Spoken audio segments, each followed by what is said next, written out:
La réaction à la guerre en Ukraine l'a montré, comme avant la réponse à la crise du Covid, l'Europe est un acteur incontournable. Et donc, la question européenne doit être au cœur de la campagne présidentielle française. Ce n'est plus comme en 2017 une question de savoir si la France doit être ou non dans l'Union européenne. Le Frexit n'est plus de mise. La question porte plutôt de savoir quelle direction, quelle évolution ils veulent donner à l'Union européenne.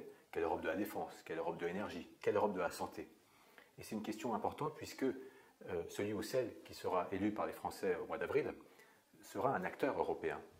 C'est lui ou elle qui siège au Conseil européen, à tous les sommets européens. Et là où ses homologues ont des marges de manœuvre parfois très limitées parce qu'ils sont à la tête d'une coalition fragile ou sont liés par un programme de coalition précis, le président français a beaucoup de marge de manœuvre politique, une vraie attitude, et c'est pourquoi connaître sa vision de l'Europe, ses attentes de la construction européenne sont nécessaires.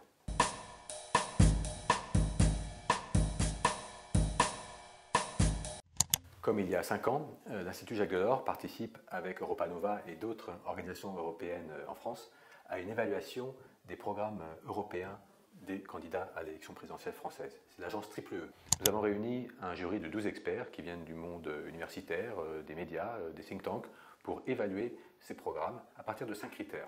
D'abord pour savoir si une proposition dans un programme est de nature européenne, c'est-à-dire est-ce qu'elle est compatible avec le droit européen ou est-ce qu'il faut faire évoluer ce droit, est-ce qu'il faut même changer les traités ou non, voir si cette proposition éloigne la France des standards européens ou au contraire leur rapproche, et voir finalement si cette proposition est de nature à faire avancer l'intégration européenne ou au contraire la faire reculer, si elle est dans l'intérêt ou non de l'Europe.